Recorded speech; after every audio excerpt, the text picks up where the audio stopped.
All right, I'm going to do a ballistics gel test today with this 5.7 by 28. We got the 40 grain ballistic tip, the Hornady VMAX SS197R by FN there, and I also have this Federal American Eagle 40 grain FMJ. I wanted to test these because for me at least in my area, this is the most commercially available ammo I see. I usually see one or the other or both on the shelves. Also kind of the same online, so these are typically what I think most people can find, so that's why I really want to compare them today, see what they each do. And I do have plans to acquire other 5.7 by 28 ammunition for testing in the near future, so if you have any suggestions on that, leave a comment down below. Using Nox 10% ballistics gelatin, I'll have a secondary block lined up to catch any bullets that travel beyond the first one, which is about 12 inches. BB calibrated today, coming in 3.25 inches. We are perfectly within spec for 10% ballistics gelatin. Temperature controlled as always. And I'll be using my PSA Rock 5.7. Put a link in the description to the original review video on this if you want to check that out. So we're shooting the bare block first, and then I'll spin them around and we'll do 4 layers of Denim Test that everybody seems to hate now. Alright, if you guys can hear me in all this wind, we'll hit it on the right with the Federal FMJ first, then on the left with the FN with the VMAX bullet, and then when I spin it around and do Denim, we'll do the opposite. That way you guys can get an up-close view of each going into the block.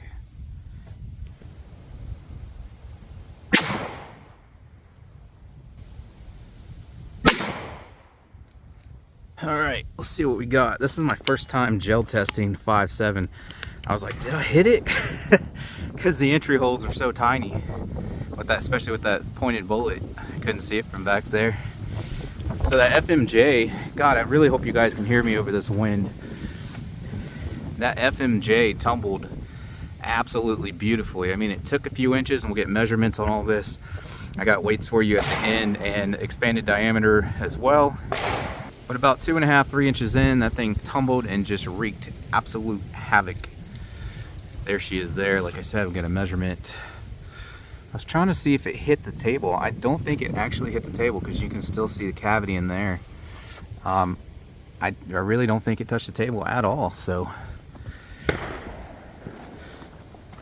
now here's the FN with the ballistic tip. And I'm not seeing expansion there, which I kind of expected that. I've seen that in other tests.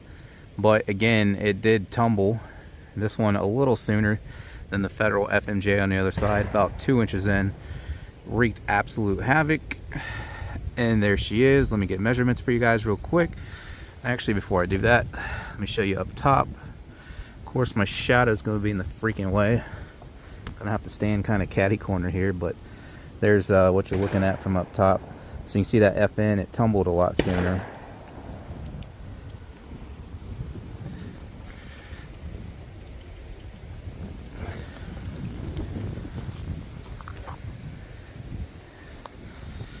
Let me just come back here and do this real quick.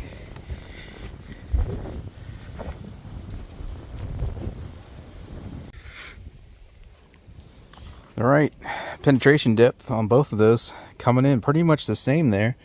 17 inches, there's your FN, there's your Federal. 17 inches of penetration.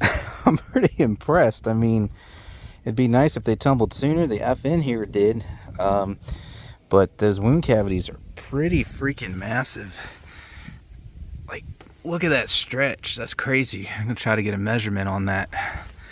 But that at least matches, if not rivals, what I've seen from like 9mm plus P. So, and then you get the penetration too. That's crazy. And it didn't matter whether you used the ballistic tip or the FMJ, because they both just tumbled, and the ballistic tip didn't expand at all. Which again, that's what I've seen in other tests out of a pistol. They typically don't really expand. A little hard for me to get on camera for you guys, like hold this and record and everything, but I'm seeing about 2-inch wide permanent wound cavities there as far as the width goes, and the length on both of them about 8 inches of total disruption there. Same on the FN. It stops a little sooner, but it starts a little sooner as well, so you got about 8 inches of just absolute havoc in there as well.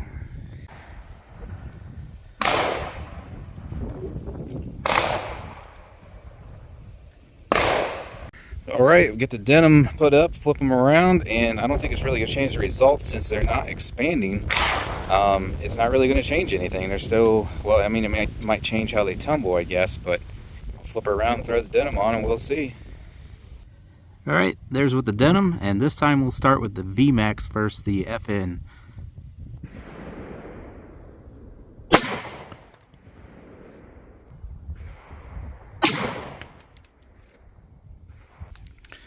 Looks like I may have gotten different results through the, wow, really? Denim with the FN here, we'll see. So there's entry. Whoa, okay. I couldn't see for a second, sun glare on the phone. FN, ballistic tip, the blue tip came in, she tumbled, and I don't know, I think it actually blew up because it looks like there's copper and such there. And I don't see anything after that. Wait, there we go. So, I mean, it does look like there's some copper in there. Maybe there is, maybe there isn't. Very hard to see because it's pretty much not doing anything. There's a little tiny line here where you can see it went down and it bounced on the table. And that's it right there. Okay. Probably try one or two more of those. We still got massive wound cavities once they decide to tumble. Again, the FN with the blue tip there tumbled a little sooner than the FMJ from Federal. This time, it looks like the cavity's a little bigger, but shorter from the blue tip FN, whereas this just looks gnarly from that Federal FMJ. Here's your entry on that.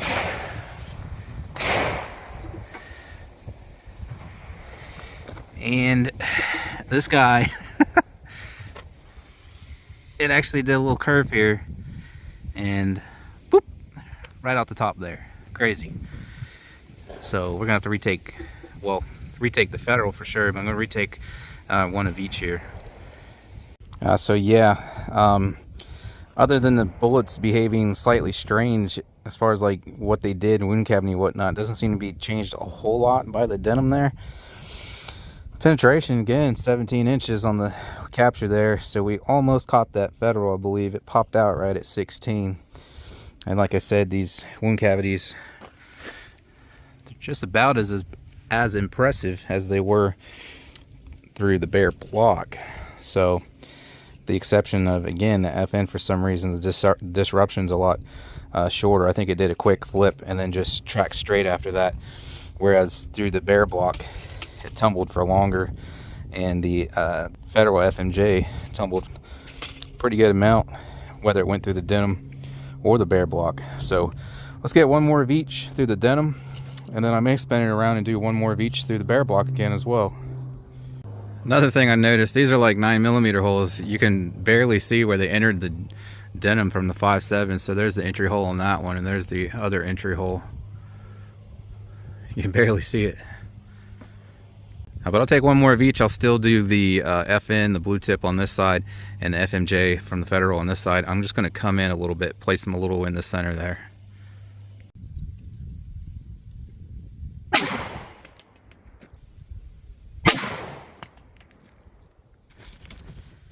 Alright, let's see what we got here. 1, 2, went the VMAX first, Federal second, entry. So there's your, wow, it's almost exactly the same. So this time we caught it, shed a little bit of jacket here. Right there she sits, not expanded again. So it's interesting. This one popped out right at 16. This one's sitting right at 16. Then down in here, Federal FMJ. And we got that guy right there now, which again, interesting. Popped out at 16. And right there she sits at about 14.5 now. So it seems like the variable of penetration, I mean, it's going to depend on how it tumbles through the block and whatnot, but looking about 14.5 there, up to 17 inches of penetration if you took enough shots in the block. At least that's what it's looking like to me. So this one's going to be hard to see now because it's so low in there.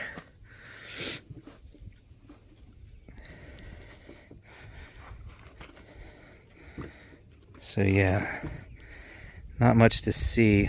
The wound track's down in there, so it did not touch the table, but it was splitting out to the bottom. No splits here, little tumble right there. And yeah, so it did not touch the table. Plus you'd see a drag mark through the denim, and I'm not seeing any of that, so stayed in the block the whole time there. So again, the first SS197 FN blue tip, it bounced off the table about here, about 15 inches, and came to rest there at about 17. Then our second one, you can see it resting here at 16. Our first through the denim with the Federal FMJ, popped out the top, we lost it there, 16 inches. And then the second one came in and only went 14 inches there. And there's our recoveries through the denim FN on the left. That was the first shot. That was the second shot. And then the FMJ by Federal there. But all right, I'm going to flip these back around. I'm going to take one more of each back in the bear block again. I just kind of want to see how repeatable these results are. So Federal first on the right, FN second on the left.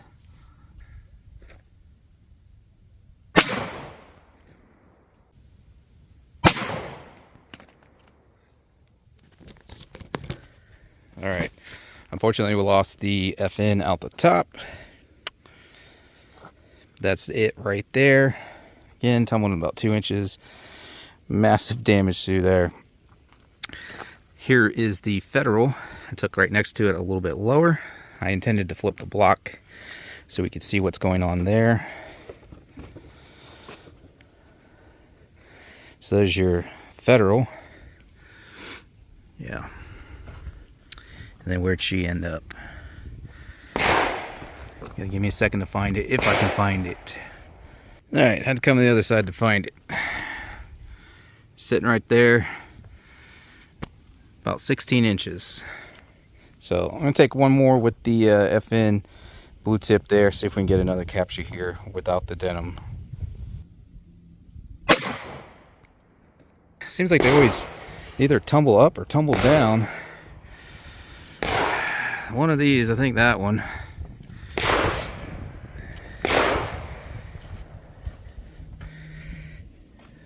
Right down in there, it looks like, unless that's...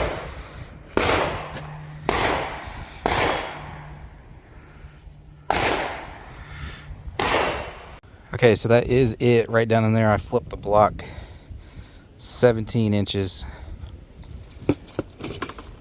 And you can see it's a fresh hollow point. That, again, no expansion.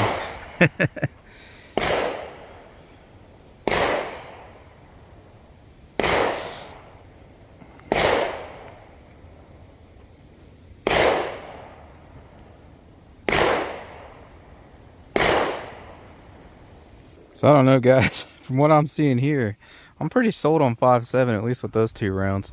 So it's interesting though, because, you know, most people, they use that freaking clear gel now.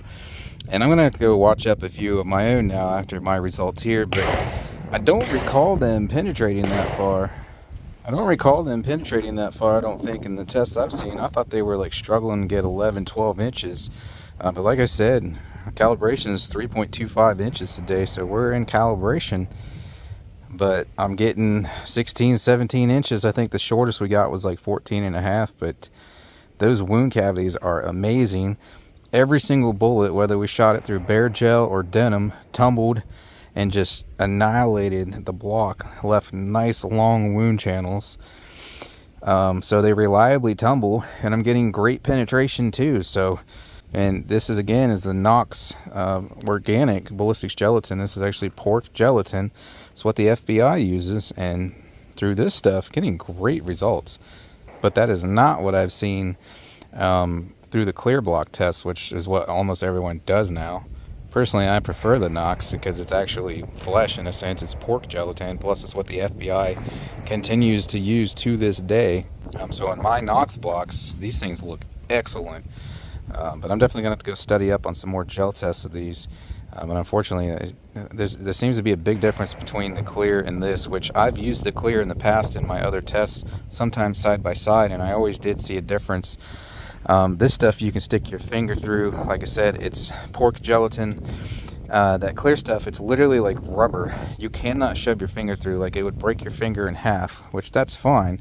But I can tell you, like, when you try to cut through it with a knife, it doesn't separate like flesh or like this gelatin here does. It sticks to the knife like you're trying to cut through rubber. So that synthetic clear stuff is vastly different. So now I'm just curious, okay, if you're going to have to shoot, you know, a bad guy or an animal or whatever, is it going to do this to flesh, or is it going to do what I see in the clear gel to flesh, or is it going to be something in between? I'm going to have to look up some hunting videos. I don't think very many people hunt with 5.7, but that might give us a better idea of real world performance there. But from what I'm seeing in my blocks here today, these things are amazing. Hey, yeah, this thing's flickering all over the place. So with this wind, it's going to be a nightmare to get a super accurate weight on these. You see how it's flickering? Every time there's even the slightest breeze, because the scale is so precise, it messes with it. So, I mean, obviously your retained weight should be about 100% on the federal FMJs, because they didn't do anything, didn't lose anything. 40.3 there. I saw it flick to 0.3 right before I set it on there. These are the ones through just the bare block. Come on. Try to get it to go back to 0 for me. 39.2345. Freaking wind's messing with it. Here's the other one through the bare block, the FN. 40 on the dot, 39.7. Again, it's flickering because of the wind. Through the denim, FMJ, 40.5. I think it's because of the wind. Let's see here. 40.2, that sounds a lot better. FN through the denim, 37.7 grains. And this one, I think this is the one that bounced the table, so that's why it did that. 39.5. Now normally I'd get an expanded diameter, but we don't really have anything. These are 22 caliber, and the noses on them didn't expand any wider. Besides this one, but again, that's because that one hit the table, so that's why that occurred there. In hindsight, upon editing this video, I do believe this one actually tore up like this mid-block. I don't think it did that when it hit the table, when it was almost out of velocity. This one almost matched itself there. Again, 22 caliber, so there's not really any point in measuring these. There's no expansion, so if you want to get yourself a little micrometer caliper like this or scale that I use, link in the description. I even have a link in the description for the Knox powder I use to make up these blocks. Target stand there, paper targets, steel targets I use, and more. Again, link in the description, a review video of the Rock 5.7 here if you want to check that out. Absolutely love this pistol. But that's our results today, guys. Like I said, I'm just blown away. But that does seem to be quite a bit different than what I'm used to seeing in the clear block, so I'm glad I was finally able to get down here and put some through my Knox gelatin. As I said, I'll have more coming up eventually. May not be till springtime, because when it gets too cold out here, these blocks, they literally freeze while I'm out here trying to shoot them in the winter. But I'm taking suggestions for 5.7 ammo to test. I'm definitely going to be looking at some of the AAC stuff and Fiocchi, and then maybe some specialty rounds. So anything 5.7 you want to see out of the pistol in the Knox Ballistic gelatin block, no promises, but I'd love to hear your suggestions in the comments below. Thanks for watching, guys, and I hope to catch you on the next one.